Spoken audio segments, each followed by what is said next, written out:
उसके अब्बू एक ऑटो रिक्शा चालक थे और उसकी अम्मी खेत में काम किया करती थी। घर के हालात इतने खराब थे कि उसके अब्बू ये चाहते थे कि वो चौथी क्लास में ही स्कूल छोड़कर काम पर लग जाए, लेकिन टीचर के समझाने पर जैसे तैसे उन्होंने उसे पढ़ने दिया।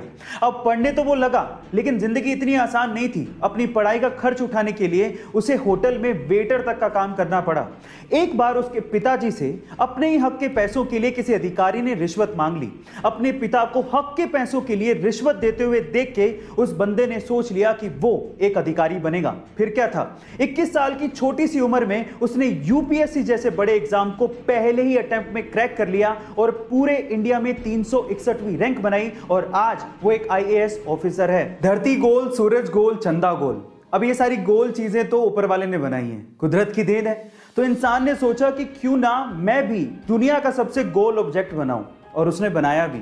तो आज इस वीडियो में मैं आप लोगों को इंसान द्वारा बनाए गए दुनिया के सबसे गोल ऑब्जेक्ट को दिखाने वाला हूं, यानी कि world's roundest object made by human. ये ऑब्जेक्ट जिस मटेरियल से बनाया गया है उसका नाम है सिलिकॉन। इनफैक्ट ये सिलिकॉन के एक आइसोटोप S28 से बनाया गया है। इसको बनाने में 1 मिलियन यूरोस की लागत आई और आज के वक्त इस ऑब्जेक्ट की कीमत 10 मिलियन यूरो से भी ज्यादा है। गाइस, मान लीजिए कि आपको विदेश से, स्पेशली अमेरिका से जॉब का ऑफर आए, तो आप क्या करेंगे? और अगर ये ऑफर नासा से हो तो, और अगर अमेरिका का राष्ट्रपति खुद आपको फोन करके जॉब का ऑफर दे तो शायद आप मना ही नहीं कर पाएंगे। लेकिन आप कहेंगे कि ये सच थोड़ी हो सकता है, लेकिन एक्चुअली ये हुआ है इंडिया के 19 वर्षीय लड़के के साथ। उसका नाम है गोपाल, जो कि बिहार के भागलपुर जिले के ध्रुवगंज गांव का रहने वाला है, जिसे 3 बार नासा ने जॉब का ऑफर दिया है।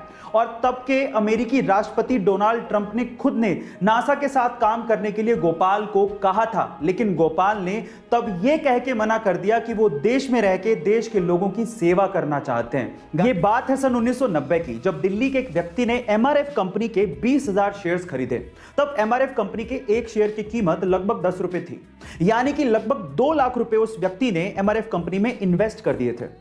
उसके बाद वो पैरालाइज्ड हो गए और लगभग 10 साल उन्हें रिकवर करने में लग गए। लेकिन 10 साल बाद जब उन्होंने एमआरएफ के 20,000 शेयर्स की बात अपने पोते को बताई और जब पोते ने पता लगाया तो वो ये सुन के हैरान रह गया कि जो 20,000 शेयर्स उन्होंने लगभग 2 लाख रुपए में खरीदे थे, तब उनकी कीमत 130 करोड़ रुपए हो चुकी थी और आज के वक्त उन 20,000 शेयर्स की कीमत लगभग 160 करोड़ रुपए हो चुकी है। गाइस, इसको कहते हैं इन्वेस्टमेंट की पावर। हम मिडिल क्लास लोग ज्यादातर अपनी सेविंग्स को या तो एफडी में या आरडी में रखते हैं, लेकिन अगर उसका 10 या 20% हिस्सा भी हम लोग इन्वेस्ट कर दें तो शायद हमारे वारे न्यारे हो जाएं। तो आज ही इन्वेस्टमेंट शुरू करिए, लिंक डिस्क्रिप्शन बॉक्स में गिवन है।